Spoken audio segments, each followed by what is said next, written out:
Now, the Prime Minister put many of his chips on education in his first pre-budget speech yesterday. But are plans to build new schools a sticking plaster for a much bigger sore? Here with claims that quantity is being focused on rather than quality, we're joined by the President of the Education Institute, Louise Green, who is in our Wellington studio for us this morning. Good morning to you, Louise. So, 244 million over 4 years, 7 new schools, some of them going to be expanded. Is this investment in the right place? Well, this investment is what governments do. They fund schools where there's a growing population, and that is the job that they do, and that's what's happening. We would be saying, where's the matching investment of new money to actually support what's happening in schools, because that's really what makes the difference for children and their learning. How is it not new money though? Because if some schools in some areas are overcrowded, aren't the kids going to benefit from going to a brand new school where there might be better ratios? Well, this is about providing accommodation for the children that need it, where there are growing populations. That's what governments do.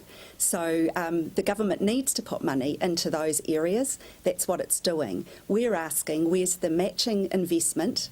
So more funding, new funding, into what makes a difference in the classroom and in the learning centres where the children are. So what sort of areas do you think that it really needs to go into?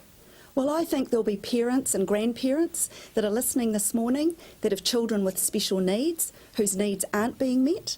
So more funding into teacher aides, more time for teachers to work with children, more specialists to actually support children with their learning, for example, speech-language therapists, so there aren't long waiting lists and kids get a good chance.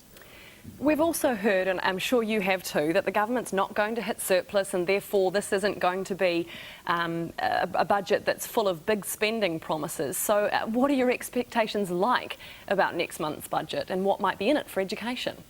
Well, we like to think that education is an investment. Our children are an investment in the future, and we believe that there should be money going into education to actually support those children, support all children to meet their learning needs. Yes, but do you actually expect to see it? You'd love to see it, obviously it's needed, but do you think they're going to do it?